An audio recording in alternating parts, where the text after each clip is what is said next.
Voilà, merci de m'accueillir parmi vous. Je suis très contente de vous rejoindre aujourd'hui. L'objectif, comme on vient de le dire, c'est de vous présenter dans un premier temps un certain nombre d'éléments qui nous aident à comprendre ce qui est en train d'arriver à notre société, à notre manière de vivre ensemble et comment ça vient bouleverser aussi la manière d'annoncer l'Évangile, que ça soit de manière explicite ou de manière implicite, comme on l'a dit tout à l'heure. Ce n'est pas pour rien qu'on parle d'accueil ou d'accompagnement aujourd'hui, d'autant plus que, en fait, ce mot, eh bien, il a un sens. Cheminer avec, marcher avec, ça n'est pas très loin de ce que l'on entend avec la synodalité, et on s'en dira peut-être un petit peu plus tout à l'heure. Voilà.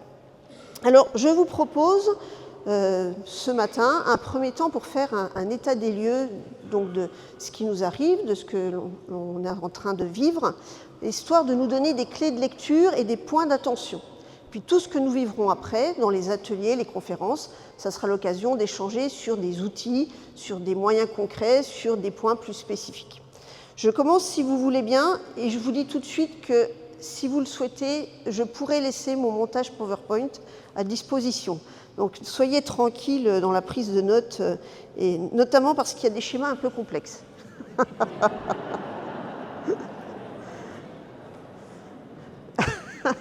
N'essayez pas de le reproduire. C'est mon apéritif pour vous ce matin. Je vous explique rapidement ce que c'est, mais vous allez voir, ça n'est pas très compliqué à comprendre. C'est un schéma où, en fait, ce sont surtout les flèches qui nous intéressent. Et vous voyez qu'elles sont un peu dans tous les sens et qu'elles relient entre elles 5 grands domaines. On doit ce schéma à Denis Villepelet, qui était un philosophe et un spécialiste de la théologie de la catéchèse aussi, et qui en fait identifie dans tout acte de transmission, d'annonce de l'Évangile, 5 grands domaines, il a appelé ça des champs, 5 champs, qui sont toujours en perpétuelle interaction. Et c'est ça que symbolisent les flèches que vous voyez entre chacun de ces 5 domaines. Et donc ce qui est intéressant, c'est de se rendre compte que si l'un de ces domaines évolue, eh bien ça fait bouger les autres. Imaginez que les flèches sont des élastiques, vous tirez sur un de ces champs et vous vous rendez bien compte que ça fait bouger les autres. C'est exactement ce qui nous arrive tout au long de notre histoire personnelle, mais aussi et surtout l'histoire de l'humanité. Si vous regardez bien, tout en bas à gauche, vous avez ce qu'il a appelé le champ sociologique. Autrement dit, le type de société dans lequel nous vivons, la manière de vivre ensemble. Eh bien, pour prendre un exemple, comprenez, pour en prendre un qui est un peu distancé, qu'à l'époque du Moyen-Âge, par exemple, dans une société très traditionnelle, très pyramidale, où le fonctionnement est plutôt vertical, ça n'est pas surprenant que l'Église se soit elle aussi pensée de manière très pyramidale et plutôt hiérarchique. Et le champ ecclésiologique, qui est juste au-dessus, eh bien, le type d'église dans lequel nous vivons est en interdépendance avec le type de société dans lequel on est. Ce n'est pas surprenant qu'au XXe siècle, dans une société beaucoup plus démocratique, où les personnes sont invitées à être plus actives, l'Église ait vécu ce qu'elle a appelé un aggiornamento, une mise à jour, une autre manière de se comprendre, non pas pour se renier, mais pour rester fidèle à l'évolution de ceux et celles à qui elle s'adresse, et se soit pensée comme un peuple de Dieu, un temple de l'Esprit, un corps du Christ. Le Concile Vatican II nous a amenés à bouleverser aussi la manière de vivre ensemble. Nous ne serions pas ici, ensemble, en train d'échanger ce que nous sommes en train d'échanger, si elle n'avait pas évolué dans sa manière de vivre et de considérer l'ensemble des baptisés comme des acteurs actifs de l'évangélisation.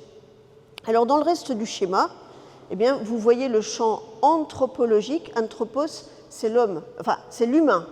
C'est-à-dire c'est l'homme et la femme. Et le fait même de donner cette précision, c'est tout à fait typique du XXIe siècle. Si on reprend mon exemple avec la société moyenâgeuse, société plutôt patriarcale, on ne se serait même pas posé la question. C'est-à-dire c'est la manière dont l'homme et la femme se placent dans une société et sont prises en considération. Alors, qu'est-ce qui nous arrive aujourd'hui ? On va se le dire tout à l'heure plus en détail, mais vous voyez bien que la frontière entre la machine et l'humain est en train d'évoluer à vitesse grand V. Vous pensez par exemple à l'intelligence artificielle, mais aussi par exemple à tout ce qu'on appelle le transhumanisme ou le post-humanisme, la manière de comprendre le début de la vie, la fin de la vie, ce sont des questions qui évoluent et qui sont typiques de notre époque actuelle. Quand ce champ anthropologique bouge, se transforme, ça a des conséquences sur le reste. Et pour nous aujourd'hui, ce qui nous intéresse particulièrement, c'est les deux derniers domaines. Le champ pédagogique, c'est-à-dire la manière de s'y prendre, ça a des conséquences. On n'apprend pas de la même manière dans une société très verticale, très pyramidale, très traditionnelle, que dans une société où on met l'accent sur le développement des personnes, sur leur action, sur leur participation. Ça n'est pas pour rien qu'on parle d'accompagner et non plus de diriger, vous comprenez, voilà. Et puis ça a des conséquences sur ce que Denis Villepelet appelle le champ théologique ou catéchétique. Théos, en grec, c'est Dieu, c'est-à-dire l'image de Dieu qui est transmise. Et donc, lorsque nous développons des qualités d'accueil inconditionnel, eh bien, nous donnons à voir l'image d'un Dieu qui accueille tout le monde. Pour ceux qui étaient au Portugal dernièrement pour les JMJ, hein, todos, todos, todos, tout le monde, tous pour tous, pour tous. Ce qui n'empêche pas que nous puissions avoir des propositions exigeantes. Mais l'accueil inconditionnel dit quelque chose de l'image de Dieu que nous souhaitons transmettre. J'en reste là pour ce petit schéma qui était vraiment un apéritif parce que vous allez voir que je vais y revenir. Je veux vous proposer maintenant 2 temps. Nous allons, dans un premier temps, faire un petit peu d'histoire très rapide. Je vais vous raconter la manière dont Internet a été inventé parce que ça n'est pas du tout anodin. On a besoin de comprendre quelle est la période dans laquelle nous sommes qui est particulièrement marquée par cet espace numérique qui emplit toutes nos vies, même si nous ne sommes pas des férus d'informatique.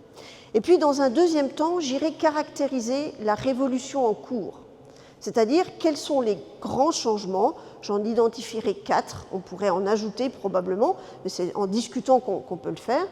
J'en identifierai 4, et on essaiera de regarder de plus près qu'est-ce qui est vraiment caractéristique de notre période. Et puis, dans les ateliers et les conférences qui auront lieu tout après dans le reste de la matinée, eh bien, nous essayerons de réfléchir à partir de points de vue spécifiques, avec des publics différents, comment est-ce qu'on peut prendre en considération les enjeux et les défis pour l'annonce de l'Évangile aujourd'hui. Alors, si vous voulez bien, je commence par un petit peu d'histoire d'Internet. Bon, ça c'est pour le clin d'œil, hein. Mais ce n'est pas inintéressant de se rappeler comment ça a été inventé et pensé. En règle générale, je le fais avec de grands traits, de grandes lignes, mais vous allez voir que c'est volontaire. En règle générale, on fait remonter la création de l'Internet aux années 1960, début du deuxième moitié du XXe siècle. C'est le moment de la guerre froide, et en fait, aux États-Unis, la commande est passée par l'État à une agence militaire qui s'appelle l'ARPA d'inventer un système qui fasse que si l'ennemi détruit un de nos centres de communication, l'information ne se perde pas. À partir de cette commande, l'ARPA a inventé le principe du web, c'est-à-dire de la toile, du réseau. Vous voyez, le fait que des éléments soient connectés les uns aux autres. Si vous regardez bien sur l'illustration que je vous ai mise, vous voyez des points lumineux qui sont reliés entre eux, le principe de la toile, du réseau, etc. Imaginez que ce sont des ordinateurs. Si l'ennemi détruit un de ces ordinateurs, l'information qui est appelée à passer de l'un à l'autre ne se perd pas parce qu'elle peut prendre un autre chemin. Et l'ensemble de notre manière de communiquer aujourd'hui est basé sur ce principe-là. La mondialisation de l'utilisation d'Internet, de sa mise en œuvre, en fait, nous inscrit de facto dans un fonctionnement, y compris sociétal, qui est un fonctionnement en réseau. Et dans ce mode-là, il n'y a pas de centre. J'insiste parce que c'est très important, ça a des conséquences pour nous, pour notre vie ensemble et pour notre manière de transmettre l'Évangile. Je vais en parler. Et retenez bien, il n'y a pas de centre. Et s'il n'y a pas de centre, où se trouve le centre? Chacun devient son propre centre. Vous voyez? Chacun de ces points lumineux est en fait le centre d'un autre grand réseau. Ce n'est pas surprenant que nous soyons régulièrement en train de dire « Oh là là, l'individualisme aujourd'hui, qu'est-ce que ça nous joue des tours ?» Alors, entendons-nous bien, ce que je vais montrer, ça n'est pas ni pour porter un jugement d'un côté positif ou négatif, ni pour diaboliser le monde de l'Internet, c'est pour que nous prenions conscience du monde dans lequel nous sommes et que nous avons à recevoir et à habiter tel qu'il est, avec des intérêts et des limites. Voilà. Donc, retenons qu'il n'y a pas de centre. Dans l'histoire d'Internet, la grande étape suivante, c'est la fin des années 80, début des années 90. En 1989, c'est un scientifique qui s'appelle Tim Berners-Lee, qui habitait à Lausanne ou à Genève, en tout cas en Suisse, au CNRS, à Genève, voilà, qui invente le langage avec lequel nous pouvons communiquer sur ce réseau. C'est à lui que vous devez les 3 W que vous avez au début de vos adresses. Voilà. Et donc, le principe de ce scientifique, c'était d'abord de développer un outil qui permette un maximum d'ouverture et de partage. Vous voyez, le principe des scientifiques, à son époque, et puis encore aujourd'hui, c'est d'essayer de partager au maximum leurs connaissances ou leurs découvertes pour que d'autres puissent s'appuyer dessus afin que la recherche évolue de plus en plus vite. Avec Internet et le principe du réseau, Tim Berners-Lee et son équipe ont découvert une possibilité, mis en place une possibilité de partage à l'ensemble de la communauté scientifique des recherches faites dès lors qu'elles étaient mises en ligne de manière gratuite. Et donc, avec ce principe-là, une découverte pouvait très facilement être partagée à tous et la recherche avançait beaucoup plus vite. C'est aussi ce qui fait que nous vivons une période avec des découvertes de plus en plus rapides. Alors, quand on fait la liste des valeurs qui sont favorisées à cette époque, je parle de l'époque de la création d'Internet, on ne peut qu'être dans la gratitude et l'action de grâce, en fait. Si jamais ça vous intéresse, vous pouvez lire ce petit livre qui est écrit par un sociologue qui s'appelle Dominique Cardon, « La démocratie Internet ». Il souligne un certain nombre de valeurs qui ont présidé à l'invention d'Internet. Il va parler de l'innovation, la possibilité de créer quelque chose de nouveau, de la coopération.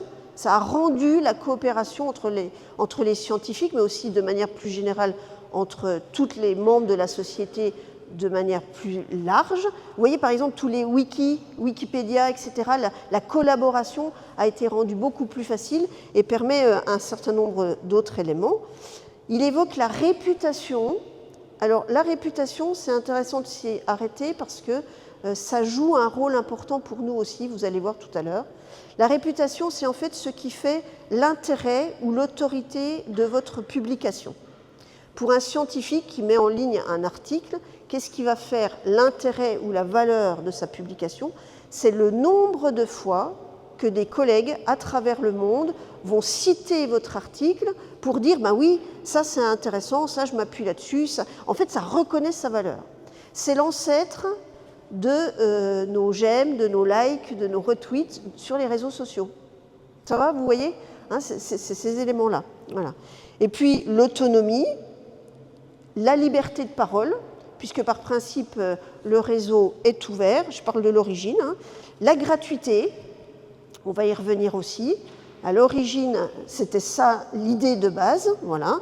Et puis le consensus, parce que si on veut pouvoir échanger, co-construire, etc., il faut arriver à trouver des terrains d'entente. Et enfin, la tolérance. Quand on regarde ces valeurs d'origine, on comprend pourquoi l'Église catholique, mais les églises de manière générale, ont dès le départ été plutôt favorables à une présence forte sur Internet et même à une culture de la communication. Jean-Paul II invitait, par exemple, puisque c'est le premier pape qui a parlé d'Internet, à être vraiment présent sur ce qu'il appelait le continent numérique. Et puis, ses successeurs ont aussi encouragé à ce que l'on soit vraiment présent parce que c'est une belle opportunité de pouvoir rejoindre un maximum de personnes.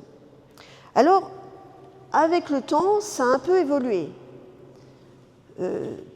Cet après-midi, j'évoquerai avec ceux qui seront dans l'atelier la question de la logique économique qui est un peu venue modifier tout ça. Mais si vous me permettez, pour que tout le monde puisse bien l'entendre, je vous présente 4 grands changements qui sont actuellement en train d'advenir. Si je reprends mon schéma de tout à l'heure, ça nous permet de repérer que, par exemple, le type de société dans lequel nous vivons, c'est le champ qui est en bas à gauche, et le champ anthropologique, c'est le domaine qui est tout au-dessus, sont eux, aujourd'hui, avec l'utilisation d'Internet, en train d'évoluer très rapidement. L'autonomie, le développement de la participation active, la manière dont la place de chacun est en train de se comprendre par rapport à l'ensemble de la vie en société, c'est en train de faire évoluer notre manière de vivre ensemble. Les réseaux sociaux, par exemple, ont complètement changé notre manière et notre rapport de vivre les uns avec les autres. Si vous prenez ces 2 domaines-là, le champ anthropologique, le champ sociologique, vous tirez dessus, et bien vous vous rendez compte que ça fait bouger tout le reste. Et ça, du coup, c'est une belle manière de comprendre pourquoi nous sommes en permanence en train d'essayer de nous ajuster, en train d'essayer de trouver les solutions qui vont être les plus adaptées au public qui nous est confié. Et ce n'est pas surprenant que nous ayons régulièrement à remettre le métier sur la table, c'est-à-dire à repenser nos pédagogies, nos manières de faire. Alors, regardons justement quels sont ces grands changements, parce qu'ils vont nous donner des points d'attention pour les outils ou pour les moyens pédagogiques que nous avons à chercher ensemble. Je les cite les 4, et puis ensuite j'y reviendrai après. Il y a donc 4 grands changements. Le rapport au savoir, la manière d'apprendre a évolué. Le rapport à la vérité, ce qui est vrai aujourd'hui, n'est pas tout à fait compris de la même manière que ce que l'on appelait vérité il y a quelque temps. Le rapport au temps, on va en parler, et puis le rapport à l'autorité, qui est en train de bouleverser notre manière de vivre ensemble aussi.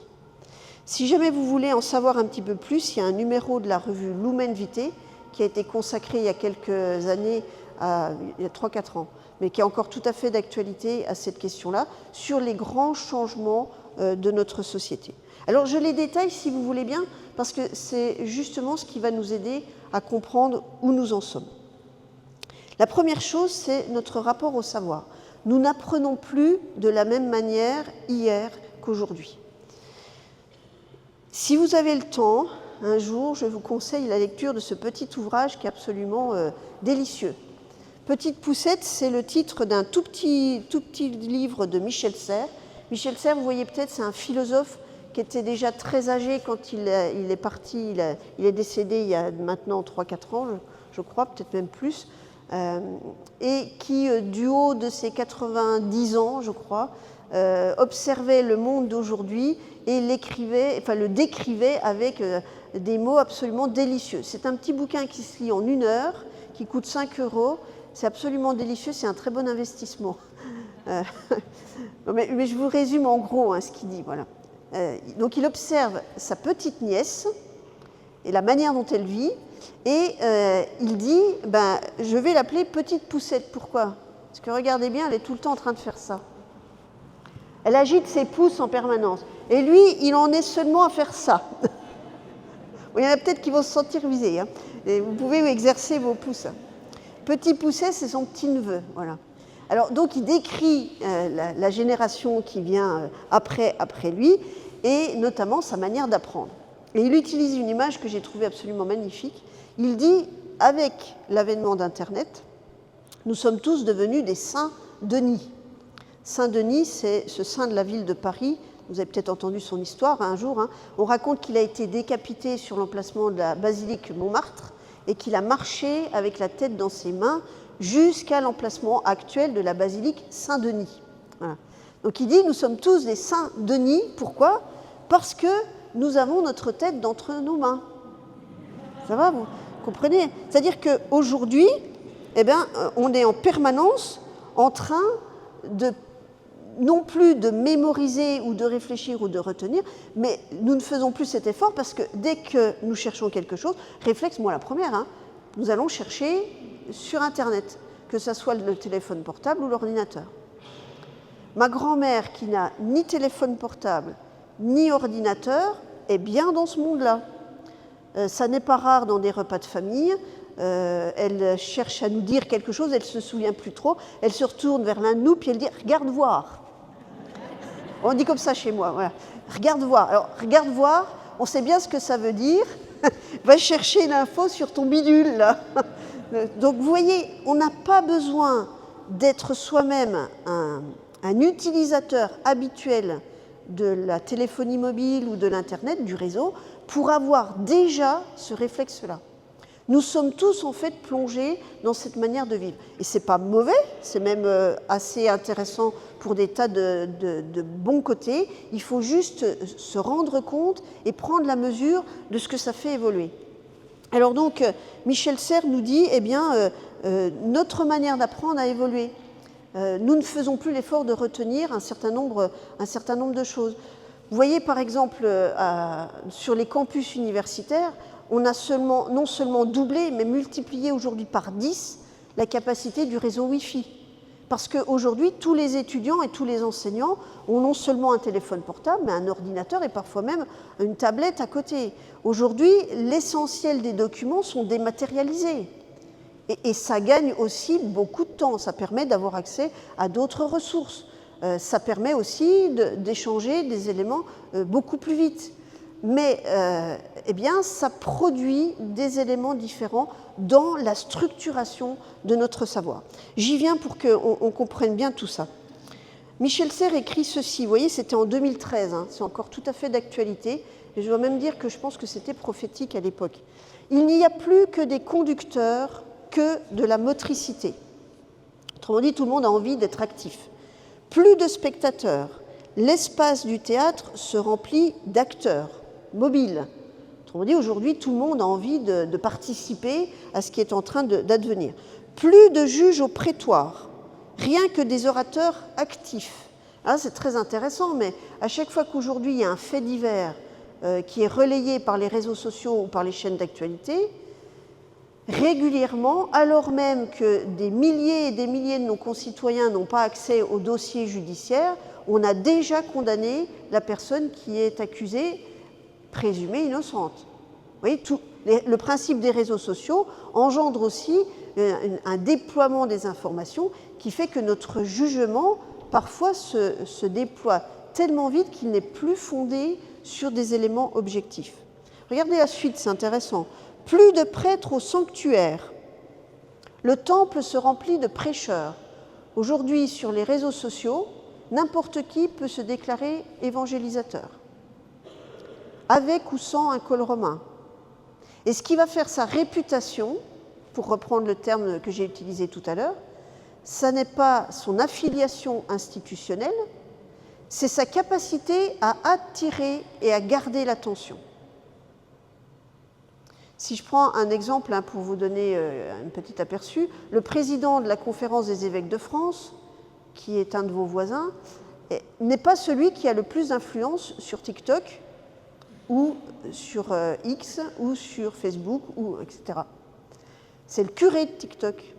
Ce sont les influenceurs catholiques qui vont publier régulièrement, tous les jours, des petites vidéos et qui vont être suivies par des milliers et des milliers et des milliers de personnes. Oui, ça modifie le rapport à l'autorité, j'en parlerai tout à l'heure. Ça va pour ça? Nous n'apprenons donc plus de la même manière. Et puis, dernier petit élément que je voulais quand même vous donner aussi, tant que nous étions dans on va dire, une sphère qui était portée par l'écrit, par le livre, avant l'invention d'Internet, hein, nous étions dans une logique d'apprentissage linéaire. Vous voyez, un livre, vous le prenez et puis vous parcourez de la page 1 à la dernière page. C'est sa logique, en fait. Aujourd'hui, le principe des sites Internet, c'est de fonctionner par des liens. On appelle ça des hypertextes ou des hyperliens. C'est-à-dire, vous commencez à lire un texte, vous apercevez qu'il y a un mot qui attire votre attention, vous dites « Ah oui, tiens, je voudrais bien en savoir plus », je clique dessus. Et là, paf, vous êtes renvoyé à une autre page, vous commencez à lire un texte, vous voyez un lien qui vous intéresse, paf, vous cliquez dessus, vous êtes renvoyé à une autre page. Personne, aujourd'hui, ne peut prévoir le chemin que prendra l'internaute dans sa manière de construire son savoir. C'est pourquoi, aujourd'hui, nous avons tous des publics extrêmement diversifiés. Tous les catéchumènes, pour reprendre cet exemple-là, qui nous arrivent en masse, et c'est notre joie aussi, évidemment, sont extrêmement différents parce qu'ils ont tous suivi des chemins différenciés avant d'arriver jusqu'à nous. Et donc, nous ne pouvons pas partir du principe, dans chacune de nos activités, quel que soit notre service ou notre mission, que l'ensemble des personnes qui sont à côté de nous, en face de nous, en train de cheminer avec nous, ont eu le même background, le même chemin avant. Il n'y a plus de présupposés communs, vous voyez. Et je pourrais vous donner des tas d'exemples par rapport à ça, mais ça complexifie notre tâche d'accompagnement. Parce qu'effectivement, autant nous pouvions penser à des groupes homogènes il y a quelques années, autant aujourd'hui, ils sont extrêmement diversifiés en raison de ce que je viens de vous décrire. Ça va pour ça? Ça veut donc dire que lorsque nous réfléchissons à des outils concrets ou à des éléments d'accueil, il nous faut penser des portes d'entrée diversifiées. Il nous faut penser des groupes hétérogènes. Il nous faut penser à la capacité d'accueillir toutes les questions et toutes les réponses, même si ça n'est pas celle que nous avions imaginée au départ. Ça présuppose de notre part une posture qui soit un peu plus stable, mais souple, et on est en fait tendu entre les deux. Voilà. J'en dis pas plus. Qu'est-ce qui évolue aussi encore? C'est notre rapport à la vérité, c'est-à-dire notre manière de considérer ce qui est vrai. La revue Lumen Vitae avait elle aussi fait un petit travail là-dessus à la fin des années 2010-2020, à la charnière. Et je ne vous fais pas de dessin sur ce qu'on appelle les fake news, les fausses nouvelles. Voilà. Bon, pour être clair, les mensonges ont toujours existé. Depuis que l'homme et la femme existent, les mensonges ont toujours existé. Qu'est-ce qui a changé aujourd'hui? C'est la manière dont ces mensonges sont relayés, amplifiés sur les réseaux sociaux et dont l'impact en fait est aujourd'hui tel que ce sont souvent les émotions qui décident des actions à mener en société. Et ça, c'est assez prenant. Un de mes étudiants qui s'appelle Danang et qui est indonésien, il a fait sa thèse, il l'a terminée cet été, il écrivait dans son mémoire de licence canonique en 2018, parce qu'il s'intéressait justement à l'annonce de l'Évangile sur les réseaux sociaux, il écrivait ceci: en enquêtant sur les publications diffusées sur Twitter, c'est devenu X, de 2006 à 2017, un groupe de chercheurs américains a découvert que les fausses nouvelles ont été retransmises beaucoup plus vite et atteignaient plus d'internautes que la vérité dans toutes les catégories d'information. Pourquoi? Pour la raison qu'elles apportent des nouveautés et exploitent l'émotion de la part des internautes. Autrement dit, nous sommes devenus une société qui surinvestit ce champ émotionnel, affectif, de telle manière qu'elle arrive à capter l'attention des personnes et que cette attention se transforme en adhésion progressivement.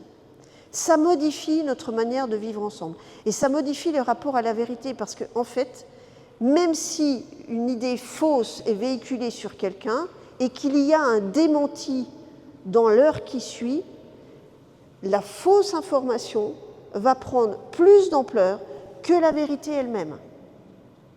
Et nous, ça nous pose un problème. Quand je dis nous, c'est nous les chrétiens. Parce que nous croyons en celui qui a dit « Je suis le chemin, la vérité et la vie ». Et vous voyez bien que ce statut de la vérité, il a quelque chose à voir aussi avec la manière dont nous nous positionnons. Alors, je fais une petite parenthèse par rapport à ça pour qu'on comprenne bien, en vous présentant rapidement les travaux de Régis Debray. Régis Debray, c'est un médiologue, c'est-à-dire un spécialiste des médias. Et Régis Debray identifie plusieurs passages d'une société à une autre qui sont marqués en fait par des médias dominants différents. Il dit aujourd'hui, nous ne vivons plus de la même manière qu'à l'époque des cavernes où il y avait essentiellement une transmission orale. Et dans l'histoire de l'humanité, il identifie ce qu'il a appelé des médiasphères, 4 grandes médiasphères qui correspondent à 4 époques marquées par un média dominant. Ça ne veut pas dire que les autres manière de se parler ou de communiquer n'existe plus, mais il y en a un qui a pris le dessus sur les autres. Et il dit, dans ces différentes médiasphères, le statut de la vérité n'est pas le même. Et c'est là où on a intérêt, nous, à bien prendre la mesure des choses. Vous voyez, il évoque d'abord ce qu'il appelle la logosphère. Logos, en grec, c'est la parole. C'est-à-dire le moment où, dans la manière de vivre ensemble, la transmission était essentiellement orale. On avait beau avoir déjà inventé l'écrit, ce n'était pas le média dominant, parce que la plupart des gens ne savaient pas lire, ne savaient pas écrire. À l'époque de Jésus, c'était la logosphère. Et pendant un nombre de siècles très important, jusqu'à l'invention de l'imprimerie et même un petit peu après, c'est la logosphère qui a prédominé, la transmission orale, essentiellement orale. Et donc, qu'est-ce qu'il dit? Dans une société marquée par l'oralité, en fait, le statut de la vérité, il est du domaine de la croyance. Est vrai ce qui est cru. C'est-à-dire qu'il est lié à la confiance que vous accordez au chef de la tribu. Si le chef de la tribu a dit ça, c'est qu'il faut penser comme ça. Pourquoi est-ce que la France est devenue chrétienne avec le baptême de Clovis? C'est pour la même raison. Voyez. Et puis on pourrait prendre plein d'autres exemples. Nous ne sommes plus aujourd'hui dans la logosphère. Il ne suffit pas que le chef dise ceci pour que tout le monde croie ceci. Après la logosphère, il identifie ce qu'il appelle la graphosphère. Graphos en grec, c'est l'écrit, c'est-à-dire une société dominée par la transmission écrite. Elle a été rendue possible par une invention technique qui est l'imprimerie. Je n'ai pas parlé de l'invention de l'écriture, l'invention de l'imprimerie. Pourquoi? Parce que l'imprimerie a permis la duplication en grand nombre de l'écrit. On a inventé le livre, on a inventé les bibliothèques, on a inventé l'encyclopédie, on a inventé l'école, l'université, etc., etc., et une transmission linéaire. Et puis, alors ça a mis très longtemps à se démocratiser, à ce que tout le monde puisse apprendre à lire, à écrire, mais dans ce domaine-là, le statut de la vérité n'est pas le même. Est vrai ce qui est lu. C'est-à-dire, si c'est écrit dans le dictionnaire, c'est que c'est vrai. Alors, pour les amateurs de Scrabble, c'est le cas. Le dictionnaire est le juge de paix. Voilà. Mais pour le reste de la vie en société, nous ne sommes plus dans la graphosphère. Ce n'est pas parce que quelque chose est écrit que nous allons y accorder notre confiance. Après la graphosphère, il identifie ce qu'il appelle la vidéosphère. Alors, vous comprenez, vidéo, l'image animée. On ne parle pas de l'image fixe, parce que l'image fixe existait déjà dans le monde des cavernes. Mais l'image animée a un pouvoir de captage de votre attention qui est beaucoup plus forte qu'une image fixe. Vous voyez, si je prends un exemple aujourd'hui sur les réseaux sociaux, vous avez envie de transmettre une information et de donner envie de venir, par exemple, à la journée d'aujourd'hui, vous allez écrire une ou deux phrases pour dire de quoi il s'agit. Si vous ne mettez sur le réseau que cette phrase, il y a peu de chances qu'elle ait un écho important. Si vous mettez une affiche plus la même phrase, ça va déjà attirer un peu plus l'attention. Mais si vous avez une toute petite vidéo de 30 secondes avec la même phrase en dessous, donc une image qui bouge, elle va encore davantage attirer votre attention. Nous sommes aujourd'hui dans une période où l'image animée va d'autant plus capter votre attention que, en fait, nous sommes régulièrement en lien avec un monde visuel hyper sollicité et sollicitant. Dans la vidéosphère, Régis Debray dit « est vrai ce qui est vu ». C'est-à-dire que si on le voit dans... Alors, soyons clairs, c'est l'invention de la télévision là, qui l'a démocratisé. Et moi, je me souviens que dans les années 80, lorsque j'étais dans la cour de récréation de mon établissement scolaire, on se disait régulièrement « mais si, c'est passé à la télé hier, c'est vrai. » Si c'était passé à la télé, alors c'est sûr que... Mais c'était l'époque, messieurs, dames, où il y avait 2 ou 3 chaînes. Pas plus. Aujourd'hui, il y en a 20, 30, 40, etc. Puis il y en a même à la demande. Et aujourd'hui, on ne peut pas dire que, en fait, si c'est passé à la télé, c'est que c'est vrai. Parce que la même information, vous pouvez regarder 2 chaînes différentes, la même information va être traitée différemment. Et parfois avec des conclusions différentes. Donc, est vrai ce qui est vu, Régis Debray dit on n'est plus dans cette vidéosphère, même si la place de la vidéo reste importante. Il dit, depuis l'invention d'Internet, c'est une autre invention technique entre nous, hein. Vous voyez qu'à chaque fois, imprimerie, télévision, Internet, hein, ce sont à chaque fois les inventions techniques qui nous font bouger dans notre manière de vivre ensemble. Eh bien, il dit, nous sommes aujourd'hui à l'ère de l'hypersphère, c'est-à-dire un moment où, en fait, nous vivons une période dominée par l'utilisation du réseau, de l'Internet, du web, où en fait tout est interconnecté. C'est le principe du pas de centre que je vous ai montré tout à l'heure. Et il dit, dans cette hypersphère est vrai ce qui est sur Internet. Autrement dit, si vous avez vu une information sur Internet et qu'elle rejoint ce que vous avez envie d'entendre, alors vous considérez qu'elle est vraie. Il y a un exemple tout à fait éclairant, sans prendre parti ni pour un camp ni pour l'autre, que nous avons vécu avec le Covid et les vaccins. Ceux qui d'entre nous militaient et étaient persuadés que le vaccin était quelque chose de bien, ils allaient sur Internet, ils tapaient vaccin et ils étaient renvoyés à des sites Internet qui les confortaient dans cette position-là. Et ceux qui étaient persuadés que le vaccin n'était pas quelque chose de bon mais de dangereux, tapaient sur Internet vaccin, danger, et paf, ils tombaient sur des sites Internet qui les confortaient dans leur idée que c'était dangereux. Vous voyez ce que je veux dire? On peut prendre un exemple comme ça avec des tas d'autres éléments.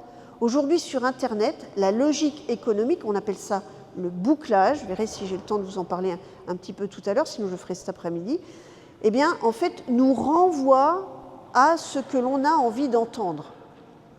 Et ce sont des réseaux qui, en fait, vont plutôt polariser les avis plutôt que de les rendre consensuels. Par rapport à la valeur d'origine que j'avais mise en lumière tout à l'heure, on est plus aujourd'hui dans la cristallisation des oppositions que dans la recherche de consensus. Internet est en train de développer, par sa manière de fonctionner, hein, des logiques de réseau les uns à côté des autres, plutôt que la recherche d'un consensus. Alors pour nous, ça nous pose une vraie question, puisque nous croyons en celui qui a dit « Je suis le chemin, la vérité et la vie ». Et ça nous pose une vraie question parce que à qui accordons-nous notre confiance? Je vais y revenir dans quelques instants en évoquant avec vous ce qui évolue pour le changement et notre rapport à l'autorité. Mais je dis rapidement quelque chose de notre évolution par rapport au temps. Parce que, en fait, on comprend bien, aujourd'hui, c'est une vérité de la palisse que de le dire comme ça, nous sommes dans une époque marquée par le règne de l'immédiateté. On a besoin d'avoir une réponse tout de suite, hein. Il y a quelques années, il y a des théologiens de la Société internationale de théologie pratique, la SITP, qui s'étaient interrogés sur la manière de faire résonner la parole de Dieu dans un monde de l'immédiateté. C'est-à-dire, quand on veut une réponse tout de suite, est-ce que la parole de Dieu a le temps de mûrir? Est-ce qu'on a le temps de la ruminer? Est-ce qu'on a le temps de la digérer? On a tous fait l'expérience probablement qu'un texte pouvait résonner différemment à un moment qu'à un autre, en fonction du contexte, en fonction... Alors, vouloir lui donner un sens tout de suite, est-ce que c'est une bonne idée, même une bonne nouvelle? C'est pas sûr. Alors, à partir de là, vous voyez qu'on commence à sentir que nous sommes dans une tension. Et on peut même en identifier plusieurs. Nous sommes dans un monde de l'immédiateté, où on a besoin d'avoir tout de suite, et en même temps, nous sommes, nous les chrétiens, centrés sur Jésus-Christ, parce que nous avons un centre. Nous sommes dans un monde qui n'a pas de centre, mais nous avons un centre. Ce centre, c'est Jésus-Christ. Et donc, dans ce monde, nous sommes en tension permanente entre la manière de vivre ensemble, parce que c'est notre monde aussi, et puis en même temps, ce que nous annonçons un centre, Jésus-Christ, puis nous annonçons qu'il faut prendre du temps, le temps d'un processus de maturation qui prend son temps, parce qu'il permet de grandir intérieurement. Alors, il faut à la fois être de ce monde et en même temps tenir l'attention de la nécessité d'un processus plus long. Je prends un exemple, hein, c'est pas rare, alors je vais parler de ma paroisse à Besançon, pas rare qu'au presbytère de la paroisse, on vienne frapper à la porte, qu'on vienne demander le baptême. Alors, en ce moment, il y en a beaucoup. Le baptême pour mon enfant. Ah, bah, très bien, bienvenue, on est très content de vous accueillir. Il a quel âge? 7 ans. Ah. Est-ce que c'est possible pour dans 15 jours? Ah, ben non, il va falloir 2 ans. 2 ans. Vous voyez le décalage entre la demande et puis la proposition que nous faisons. Les catéchumènes adultes, c'est souvent ça. Hein. Ils viennent frapper, ils demandent, ils ont dans la tête l'image du baptême, ils pensent que ça va se faire bientôt. Puis nous, on leur dit, mais non, il faut un cheminement de 2 ans. 2 ans. Alors on leur explique pourquoi, venez, voyez, on accompagne sur ce chemin-là. À la fin des 2 ans, la plupart, je ne dis pas tous, hein, la plupart, qu'est-ce qu'ils disent? Déjà. Ah, c'est dommage. Donc vous voyez, ce n'est pas parce qu'on est dans cette tension qu'il faut refuser de la négocier, au contraire. Moi, je pense que c'est une bonne nouvelle que nous avons à annoncer dans un monde de l'immédiateté, annoncer qu'il faut prendre du temps, annoncer qu'il faut prendre des espaces de respiration, annoncer qu'il faut aussi des temps de silence, annoncer qu'il faut des temps de maturation. C'est une bonne nouvelle, parce que ça fait respirer, mais à condition que nous le présentions comme ça. Vous voyez, mettre l'accent sur l'accueil, c'est une très bonne idée. Et puis l'accueil, il faut qu'il dure. C'est-à-dire que la posture d'accueil, elle perdure en fait. Ça ne nous empêche pas d'être exigeants sur le processus de maturation, sur le temps que ça met, mais la capacité à l'expliquer, à en rendre compte, à en témoigner pour soi-même, pour donner envie, eh bien ça va jouer. Ça va jouer. Vous voyez, le rapport au temps, hein, il est complètement différent aujourd'hui. Je prends un exemple qui me vient à l'esprit. Au début des années 2000, on a vu se démocratiser l'utilisation des ordinateurs dans les foyers. Et moi, je me souviens très bien de mon premier ordinateur.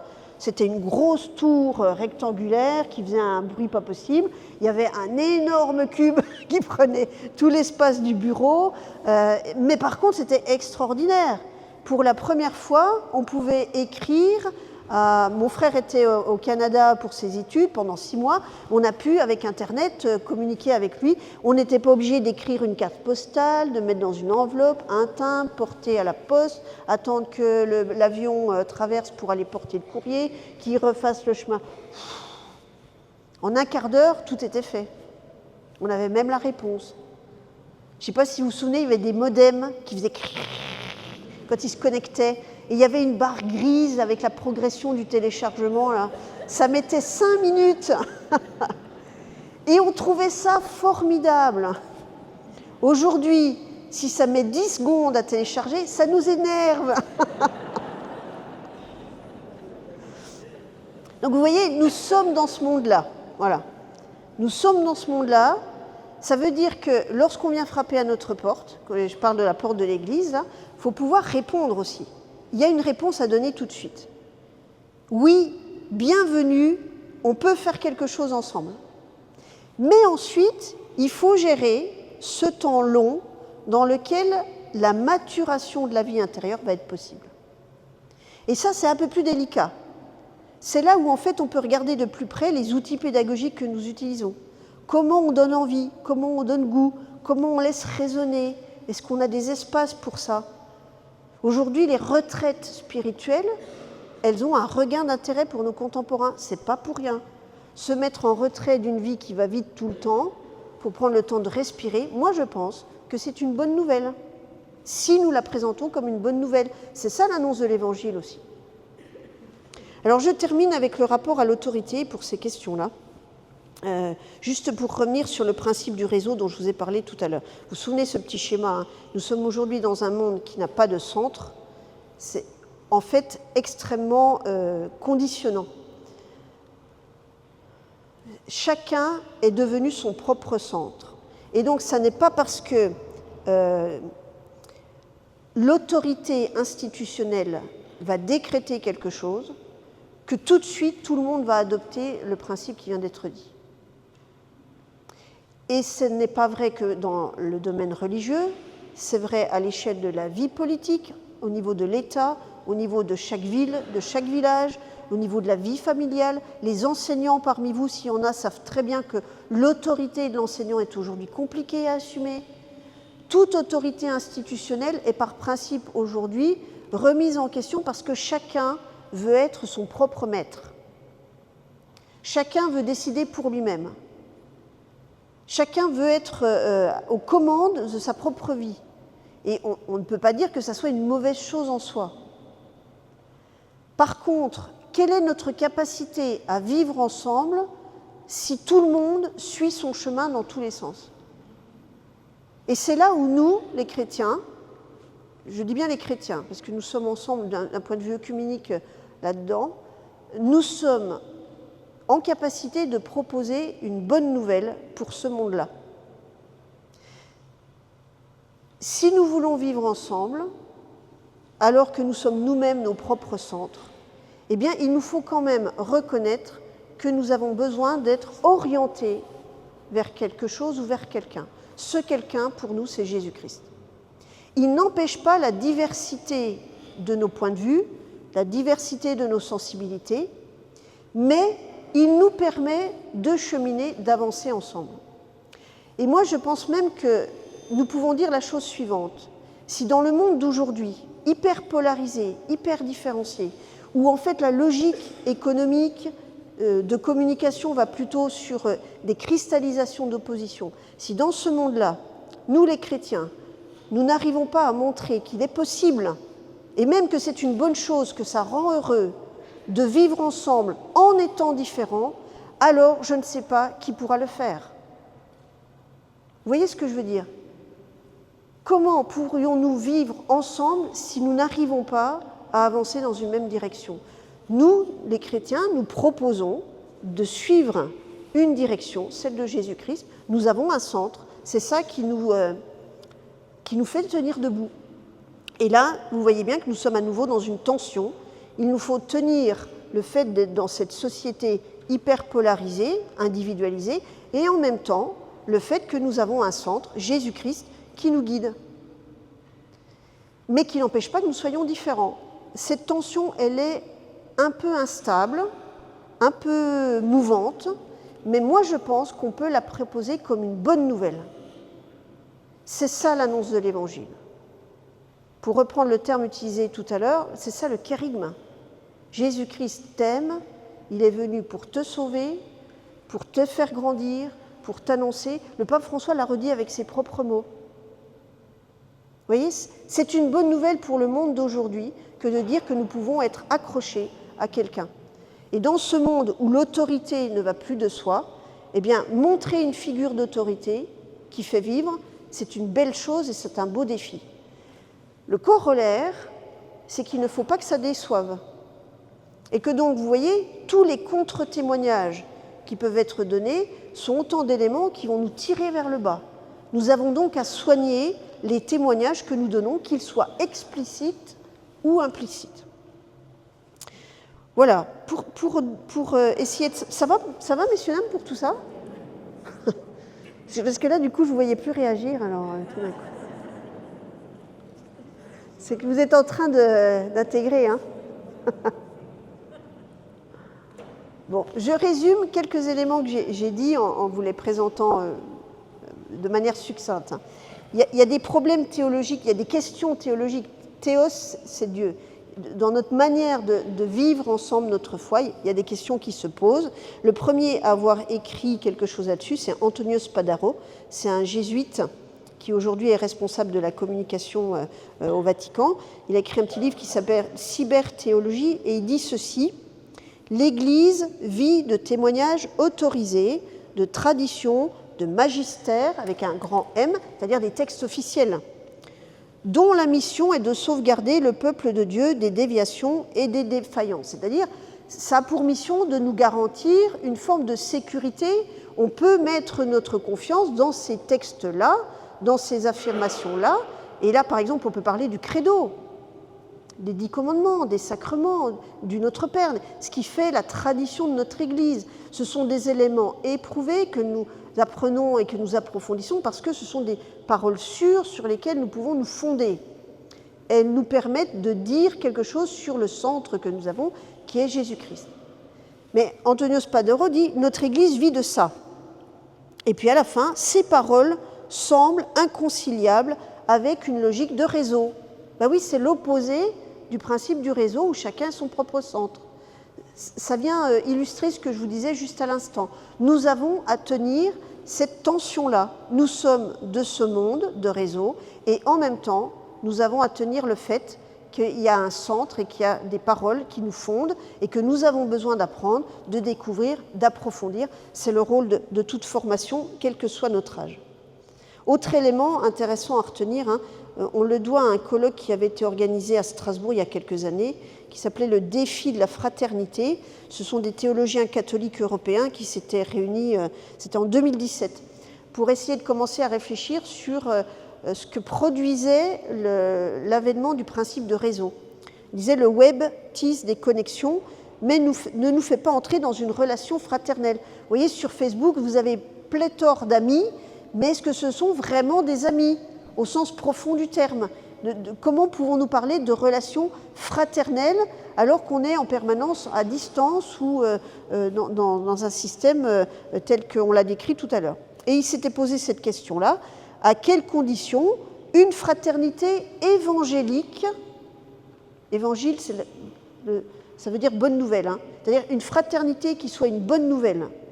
Ce n'est pas une fraternité imposée, subie, qui nous emprisonne. À quelles conditions une fraternité évangélique est-elle donc possible aujourd'hui via les réseaux numériques? Est-ce que c'est possible aujourd'hui dans ce monde de réseaux numériques de vivre une fraternité qui soit une bonne nouvelle? Et la réponse de ce colloque, ça a été celle-ci, c'est de dire, si nous sommes frères et sœurs, c'est-à-dire si nous vivons de manière fraternelle, si nous essayons de vivre de manière fraternelle, c'est bien parce que nous pouvons dire ensemble notre Père. C'est ce qui nous rassemble. Si nous ne pouvions pas dire ensemble notre Père, nous ne serions pas frères et sœurs. Et donc, le fait même de pouvoir dire notre Père, eh bien, c'est la preuve, et c'est ce que nous vivons à chaque Eucharistie, à chaque célébration qui nous rassemble, la preuve que nous avons un seul et même centre, Jésus-Christ. Cultiver ce centre, notre relation à Jésus-Christ, c'est cultiver notre fraternité. Le pape François le disait autrement en disant « tout est lié ». Notre relation à nous-mêmes, à Dieu, aux autres et à la terre. Alors, on peut le faire tourner dans tous les sens, mais tout est lié. Si nous voulons annoncer la bonne nouvelle de Jésus-Christ mort et ressuscité pour nous sauver, la qualité de notre fraternité dira quelque chose. Parce qu'elle dira cette capacité à vivre ensemble en étant différents. Je dis souvent que la vie religieuse, communautaire, en est un excellent exemple. On n'a pas choisi ses frères ou ses sœurs de chambre, d'appartement, de monastère. On a fait le pari que notre foi en Jésus-Christ allait nous permettre de vivre ensemble. C'est un sacré défi. Alors, je ne dis pas que ceux qui choisissent un époux ou une épouse n'ont pas un défi non plus. Mais quand même, ils l'ont choisi. Ça ne veut pas dire qu'ils n'ont pas à redire oui tous les jours. D'accord ? Je pense que la vie religieuse, elle nous apporte un surcroît de sens dans ce domaine-là. C'est notre foi en Jésus-Christ qui nous fait affirmer que nous pourrons vivre ensemble en étant différents. Mais c'est aussi le défi de tous les baptisés dans une même communauté, à l'échelle d'une paroisse, d'un diocèse, d'un établissement scolaire, d'un mouvement, etc., etc. Ça ne veut pas dire que c'est facile tous les jours. Je pense que ceux qui l'expérimentent tous les jours doivent le savoir. Ça n'est pas forcément facile tous les jours. Voilà. Un autre petit point pour qu'on ait bien les choses en tête, ce sont des chrétiens du diocèse de Nantes qui avaient réfléchi aussi à Internet. Ils avaient écrit un petit livre qui s'appelle « Vivre en réseau ». Et ils ont dit ceci: « Le même Esprit Saint qui répand la lumière de la foi dans le cœur des croyants est aussi celui par qui certains d'entre eux sont ordonnés à la charge d'enseignement. » C'est-à-dire que parmi nous, il y a des fonctions différentes. Certains d'entre nous sont ordonnés pour être signes de ce centre dont nous parlions. Ils ne sont pas ordonnés pour être Jésus-Christ à la place de Jésus-Christ. Ils sont ordonnés pour nous rappeler que nous avons un centre. Et ça ne veut pas dire que c'est à eux de tout faire. On a bien une commune responsabilité d'annonce, mais nous avons besoin de signes qui nous rappellent que nous avons un centre, c'est Jésus-Christ. Voilà pourquoi certains président à une célébration, mais tous célèbrent ensemble. Ça va les amis, ça? C'est important que nous l'ayons. C'est ce qui nous permet de faire le lien avec la liturgie. La liturgie, elle va nous rappeler que nous sommes bien un peuple en marche qui compagnonnons ensemble, mais que nous avons un centre, ce centre c'est Jésus-Christ, et elle est là pour le mettre en lumière et en valeur. Ainsi, la foi ne peut-elle purement et simplement donner son congé à l'autorité magistérielle, même si cette dernière doit s'inscrire dans le contexte nouveau dessiné par Internet. Autrement dit, nous sommes dans un monde où nous disons, nous, qu'il y a une bonne nouvelle à avoir des personnes qui assument une autorité institutionnelle au nom de Jésus-Christ. Pour que cette bonne nouvelle reste une bonne nouvelle, il faut évidemment que cette autorité soit ajustée à la manière de vivre au XXIe siècle. Et je pense que la synodalité, c'est un des éléments pour essayer de vivre de cette manière-là, à la fois en respectant une forme d'autorité qui nous rassemble et en même temps en cherchant ensemble des solutions pour s'ajuster au monde dans lequel nous sommes. Ça va ? Voilà, la troisième partie, c'est celle que nous allons vivre dans les temps d'ateliers et de conférences, où il s'agit en fait d'essayer de repérer les enjeux et les défis pour aujourd'hui. Alors, ils vont être différents et spécialisés en fonction des publics auxquels on s'adresse. Mais tout ce que l'on vient de se dire jusqu'à présent, on peut l'avoir en tête parce que ce sont autant d'éléments qui sont des points d'attention pour aujourd'hui. Est-ce qu'il nous reste 5 minutes, 5-10 minutes? Parce que si jamais il y avait l'une ou l'autre question, ça pourrait être aussi, à moins que tu préfères, Catherine, passer. Très bien, parfait. Est-ce qu'il y aurait l'une ou l'autre question, messieurs, dames? Ou réaction? 20. Il reste 8 minutes, parfait. Ça va, je ne vous ai pas endormi, hein? Parfait, super. Il y avait un micro HF, hein, c'est toujours possible hop, de le faire passer. Oui, merci, mesdames. Il y avait quelqu'un juste là-bas. Le micro arrive. Sinon, il faut le dire très très fort.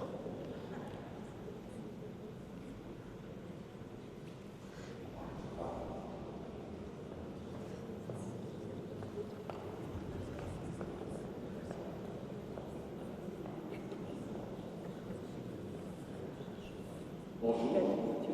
Déjà, je vous remercie pour cette heure qu'on a passée grâce à vous. Vincent, par rapport à la reprise sociale, j'ai une question plus bête. Tout ce qui a été dit sur le centre et le Christ comme centre pour le chrétien peut être transféré sur n'importe quelle religion? Oui, tout à fait. Vous avez raison. Ça peut être transféré sur n'importe quelle religion. La question pour nous, c'est d'essayer d'expliquer, d'expliciter pourquoi Jésus-Christ est un centre qui est une bonne nouvelle pour le monde d'aujourd'hui. Et ça, que l'on prenne n'importe quel public, ça ne se fera jamais sans une part de témoignage de notre part, de témoignage explicite. Voilà. Et donc, vous entendez les uns ou les autres que, quel que soit le public auquel vous êtes envoyé, eh bien, il y a un moment ou un autre où votre propre témoignage de vie, c'est-à-dire votre propre histoire avec Jésus-Christ, elle va avoir un moment ou un autre une portée, un sens à donner, une envie. C'est ça qui donne aussi envie. L'essentiel des influenceurs catholiques qui sont avec une forte audience sur Internet mettent en place des techniques de communication qui attirent l'attention, mais ceux qui ont le plus d'audience sont aussi ceux qui parlent d'eux-mêmes, c'est-à-dire ceux qui vont donner un témoignage personnel. On appelle ça la narrativité. Aujourd'hui, le style de parole, de prise de parole qui fonctionne bien dans ce monde de communication, c'est le récit. Je raconte comment moi j'ai découvert Jésus-Christ, ce que ça a comme impact dans ma vie, ce que ça vient bouleverser, et ça donne envie en fait. Souvent les catéchumènes, quand on regarde pourquoi ils viennent, on pourrait penser que c'est parce qu'ils ont été attirés par ceci ou par cela, une action mise en place, un tract à tel endroit. Pas du tout. La plupart du temps, ce qui arrive en premier, c'est des amis qui m'en ont parlé. C'est-à-dire le témoignage de leur entourage. Il y a des amis qui m'en ont parlé. Et ça m'a donné envie. Voilà, la narrativité. Oui, merci. Est-ce qu'il y a d'autres... Tout devant, s'il te plaît. On va te faire faire du sport.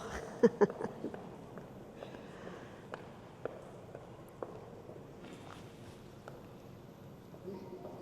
constate que vous êtes allé au centre de la question, au centre de la bonne nouvelle, Jésus et la vérité. C'est cela, nous sommes là pour cela. Et quelque part, d'une certaine façon, ce que vous avez dit au début, tous ces chants qui se superposent, qui semblaient annoncer le meilleur des mondes, mais dans le sens Huxley, le meilleur des mondes, finalement, il y a plein, on le voit de plus en plus, il y a plein de déni. Il y a plein de déni. Le déni, qu'est-ce que c'est? Ce sont des mensonges. Des mensonges que l'on fait croire être des vérités. Et c'est là-dedans que la notion du temps a de l'importance. Et je dirais, je suis étonné de voir comment aujourd'hui les jeunes donnent certains crédits à des paroles d'anciens. À des paroles d'anciens. Que la tradition bénit, c'est ça. Dans de précédentes rencontres, vous avez signalé les paroles de Saint Grégoire de Nice, père cappadocien d'Église, de commencement en commencement. On n'a jamais fini. L'accompagnateur n'a jamais fini. Il est en chemin aussi. Tout à fait. On n'a jamais fini. Le pape n'a jamais fini. Oui, merci. Et voilà, c'est ces dénis-là qui se gravent. Et ce rapport, je dis aussi, ce rapport à la vérité, aux vérités scientifiques et aussi une profonde théologie. Oui, merci. Les deux sont différents, mais les deux doivent s'articuler. Merci beaucoup. Non, très bien. On peut prendre une autre...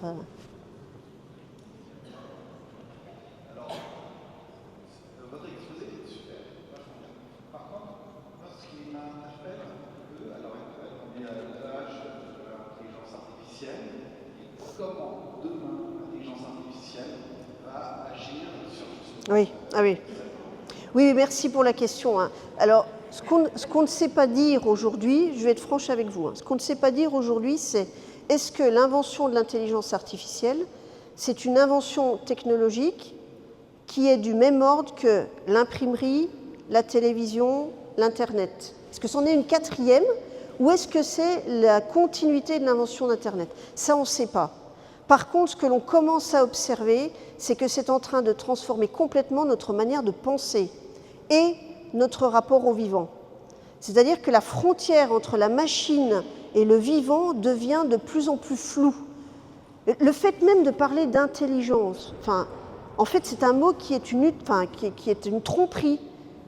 L'IA n'est pas une intelligence au sens où ça serait une machine qui pense. Elle ne pense pas, ce sont juste des statistiques qui sont réalisées, des formules mathématiques, qui sont réalisées dans un temps extrêmement rapide. Voilà. Et donc la frontière entre l'un et l'autre devient poreuse et ça doit attirer notre attention. Oui, merci. Est-ce qu'on peut en marge pour avoir un résumé de vos explications de votre programme de présentation? Je peux donner mon montage sans aucun problème et vous allez retrouver sur le montage les revues dont je vous ai parlé. Il y a des articles synthétiques dedans sans difficulté. Ouais. Ça va être l'heure ou oui, bon. Merci messieurs, dames pour votre attention.